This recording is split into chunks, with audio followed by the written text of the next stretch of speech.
episode. I'm excited to bring you some wisdom secrets of my Murdock. We started last time and it was amazing. I hope you learned something and I hope you put it into practice and that helps you in your journey and pursuit of wisdom. Today we are going to be continuing with the next wisdom key or wisdom secret, if you can put it that way. Okay, here it is. What you are willing to walk away from determines what God will bring to you. Oh my God, these wisdom keys are so practical. And what we are suffering the most in our lives, myself inclusive, because I know where it hits me most. What we are suffering the most in our lives has a lot to do with what we are not letting go of. The subject matter of surrender is so strong. It is so powerful. Like, if you look at your life right now, guys, like, just take a peep into your past and even right now in your present state. There are people in your life, there are situations and things in your life that if you had let go a long time, you would have been in a better place. Honestly speaking, some of you would have been out of the country. Some of you would have married someone different. Some of you would have taken another course or studied something completely different in school. So this is really a lot.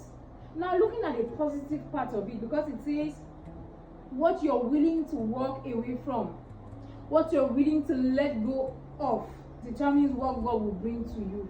God. One thing with God, based on my own knowledge and my experience, is that He always gives you better than what you let go. Right? It has a lot to do with sacrifice.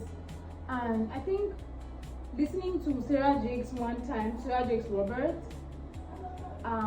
she said something like, when she got to that point in her life, when she had to like just pause and say, okay, Sarah, this is not what she said, but I'm just trying to like paint the picture. Sarah, what have you been doing again all your life?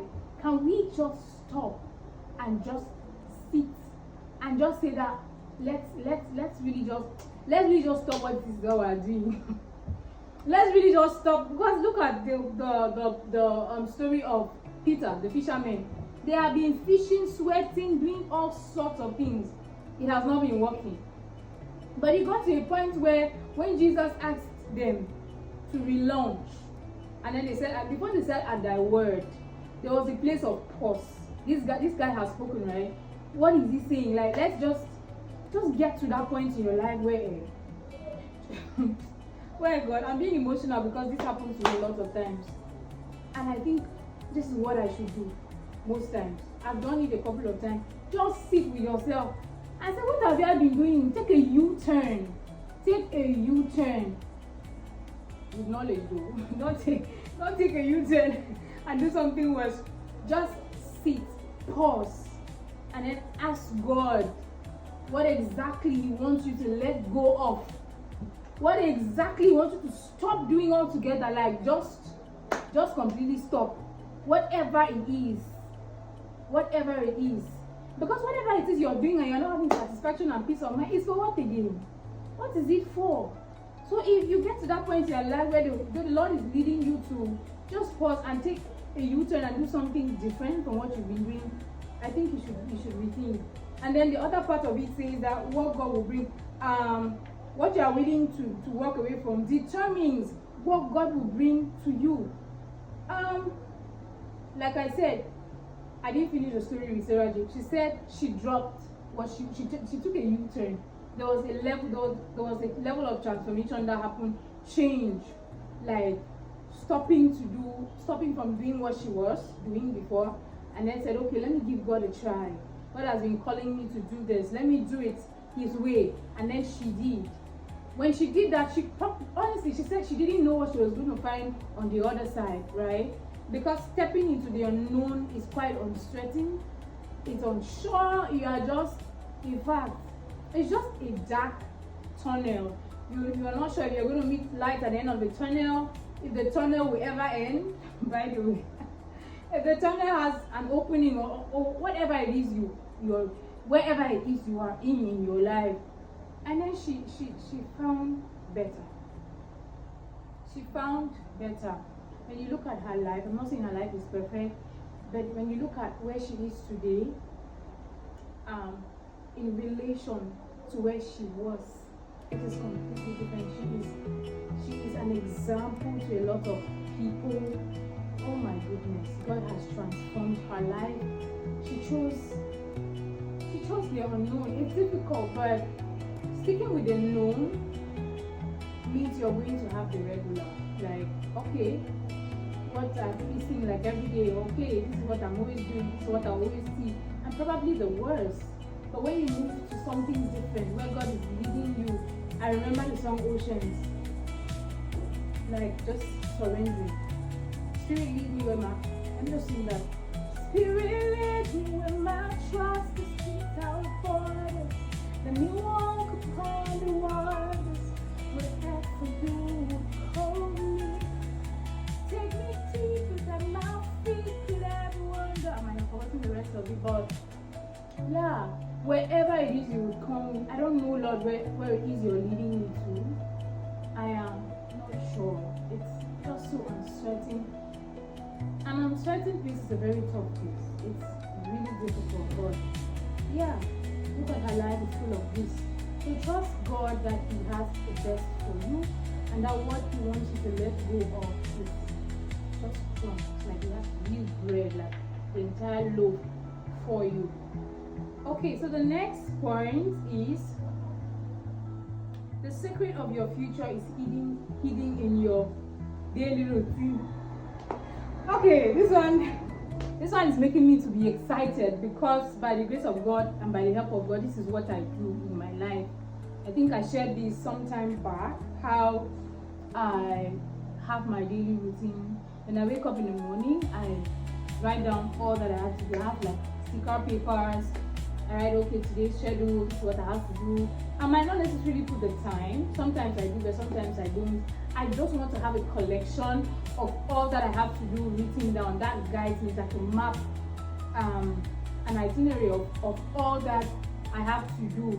And trust me, it gets better by the day, because, for example, if on Monday you're unable to do everything that you have to do, on Tuesday it just gives you that push that, okay, I'm going to include what I didn't do on Monday into my Tuesday list and try to push myself to do more.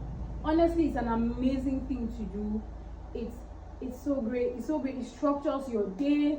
It helps you to be more fulfilled. So most times when I come back, or when I'm done with the day, I'm about to sleep, I just pick up what I wrote. I usually snap it and move around with it if I have to be on the move. But if I'm going to stay home, I put it where I can see, probably my headbed or my table, somewhere around that I can see, go back to it and say, okay, I've done this, I've done that, what's the next thing to do? So at the end of the day, I just tick everything that I have done, and it's so satisfactory. You feel like you're making progress, because as the saying goes, it's a step at a time. It is precepts upon precepts. It is you're living in the now, right? You're not just seeing the full picture, because most times when you look at the full picture, it kind of like intimidates you and makes you not to be able to do much. Did they ever talk say, I the fear walk? Yeah, in Pidgin we say that, in Cameroonian Pidgin we say, I the fear walk. When you see a lot of work, like a chunk of it, you're like, where will I start? And you never start. But when you say, okay, this is what we're going to do, if it's possible to even cover a portion of the work, and then you do it progressively, it always really helps. So yeah, I think this wisdom secret, they are not made for aliens. That's one thing about it. It's practical. They are secrets that will guide your life on a daily, on a Monday, on a Tuesday, like on any normal day, because this is life we're living. I'm sitting right here, this is life. You are in your kitchen cooking, that's life going on, and it takes wisdom to do all that you have to do. It might sound like it's a lot I'm saying, like, what do you mean by it takes wisdom to do what you have to do? But it does. It does. Every body of knowledge that you get to know, or that you grab, it helps you to do something even better than you did before. So it always is such a pleasure and so important for us to tap into wisdom, tap into it. So this is Wisdom Secrets, Wisdom Keys from Murdock. I don't know if he's alive or not. I've not read a lot about his biography or background, but I really love what he dishes out. Thank you so much, guys, for sticking around today, and I am sure without any doubt that the next keys are going to be also very good. What's the essence of hearing and hearing, like the Bible says, and not doing, and not like ensuring that by the help of God that these things come alive for you and that you experience the rewards of putting them to practice. Thank you for sticking around for today. I'll see you in our next episode. Bye.